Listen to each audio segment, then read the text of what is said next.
Hi gems, it's your girl Ambra and welcome back to my channel. You guys, I'm doing the absolute most and I love every second of it. I got these new head wraps in the mail today from the Wrap Life, and I have a separate video where I kind of go over my small little head wrap collection with the Wrap Life and just how much I love their product. But the colors and the vibrancy in their fabrics just, girl, I came up with this, honey. And no rhyme or reason. Where am I going? I don't know. Well, you know I'm not going anywhere, but where would I go rocking this? Target? Sure, why not? Yeah, maybe Fred Meyer's? The mall. Tuesday. And gems, make sure that you subscribe, like, and share this video. I'm so excited about my consistency, aren't you? Y'all see me quite frequently. You know, so whatever have you, but if you're interested in how I achieve this very colorful glam look, then keep watching. Things first, we're going to prime our lids with our Urban Decay primer potion, and I apply this all over the lid. I like to set my primers with a powder, like a translucent powder, but I think I'm just using my Sasha Buttercup setting powder before I start applying my first shadow. The first shadow that I'm using for my transition, this is Max Rule, and it's kind of like a brick orange. It's a great transition for deeper skin tones. You just build it up to the consistent color that you'd like in a windshield wiper motion, just applying this directly into my crease. You all know that I have a hooded lid, so I like to look down when I'm applying my shadows. And then I'm going with Swiss Chocolate right underneath there to build up on the color. Always out of sight, never been a problem. Don't care what they gon' say. Mama call me stubborn cause I bet you I do what I want. Next shadow that I grab is Embark, also by MAC, and I layer that on top of the Swiss Chocolate. Again, just to deepen the outer corner of my lid and create a more gradient effect. You always want to go from lighter to darker, so that's what you see me doing here. And it's just a matter of making sure you blend all those colors together. So blend, blend, blend. I wanted to show you how I go in when it comes to really blending all these shadows together. Then I grab Shadowy Lady and a pencil brush, and I apply it directly over top of that Embark to give it more of that plum finish. I didn't want to go with a black on the outer V because that's a bit too harsh, but this dark, in my opinion, it's kind of like a plum purple on the outer V. I really enjoy it. And then I take a clean blending brush and blend all those shades together and really blow this out on the lid. I told these average boys I'm the man since the 7. And when the dumb yitch gon' break it off, that's my leverage. Totally optional. I'm using Max Fig, just a lighter purple shade because I really wanted to emphasize on the purple with the shadows when I'm applying on my lid, because I know that I'm going with a cut crease and I didn't want to lose any of that purple undertone. So I'm just applying it directly under Rule, just above the Shadowy Lady. Then I'm taking some of my concealer and I'm cutting out my crease here just below my lid to really clean that up and make sure I have a very sharp line.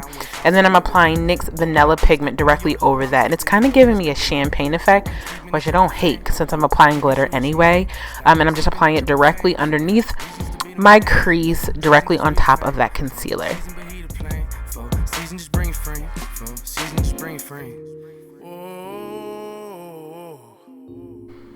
For my wing liner, I'm using my NYC liquid liner in the color black. This dries matte. You guys have seen me use this 1,000,001 times. It's $3. It's the best money spent in my opinion if you guys are looking for a liquid liner, and I definitely want a dramatic wing.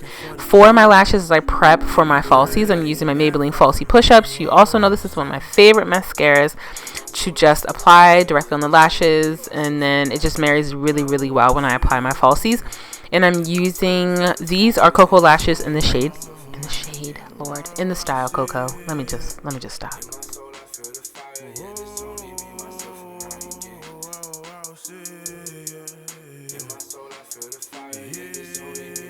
Because a little of that glue kind of creates a shiny finish, I like to go over my lash band with a matte black eyeshadow, and I'm just going into my Artist Couture this is the Artist Couture palette by Anastasia Beverly Hills, and I'm using Noir to do that.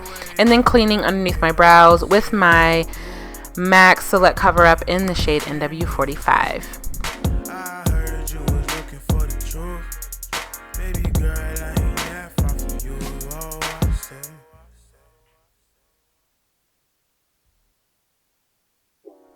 Since my foundation is already complete, I'm going with my concealer, and I'm just using my Shape Tape from Tarte in the shade Deep.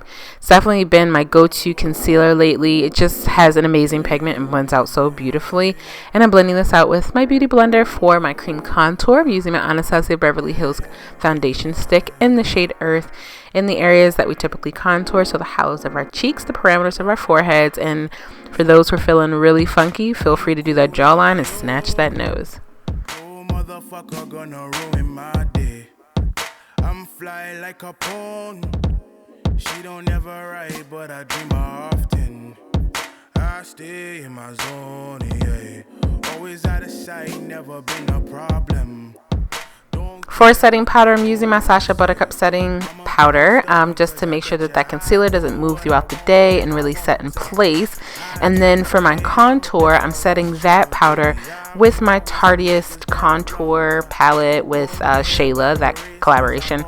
And I'm just applying it directly over the areas that I applied that Anastasia Beverly Hills foundation stick.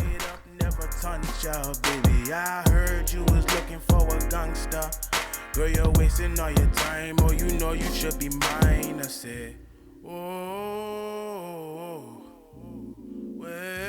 did you go? For my lower lash line, I'm lining with a L'Oreal Infallible liner, just like my black one, just in a different shade. This is in, I believe, the shade Teal, but I make sure to list it in the description bar below. And then I take a pencil brush and just blend that out so that it's not too stark, and it really creates a nice kind of blended, smoked out look. I told these average boys I'm the man since the 7. And when the dumb yitch gon' break it off, that's my leverage. On my cheeks today, I'm using a MAC blush. Girl, I don't know where I got this blush from. Hence, I don't even know the name. So I'll make sure to list that in the description bar below. But it's a hot pink, and it's very complementary to deeper skin tones. It just gives you a nice flush of color on your cheeks. I'm a girl who can't leave home without blush, so I ain't about that life. And then for my highlight, I'm using my Jackie Aina Artist Couture collaboration in Le Bronze, just on the highest points of my cheek, Cupid's bow, nose, and I do place a little bit on my brow bone. Do my two-step on your hoe, I'm skipping in your bitch crippling. You sleeping this tryptophan, boo, peeping shit with your man. A step I always seem to forget, I'm just using one of my CoverGirl mascaras for my lower lash line. I really like this mascara because it grabs the little baby hairs. And then I go and apply my lip liner. This is in kind of like a Night Moth dupe. I don't remember the name of the brand. I got it in my Ipsy bag, so I'll make sure to list it below. But I'm just kind of ombreing my outer perimeter of my lip, and then I'm applying heroin in the center. I make sure to set my face with a setting spray, and there you have it, gems. A beautiful, colorful glamour look. Feel free to replicate. See you in the next one.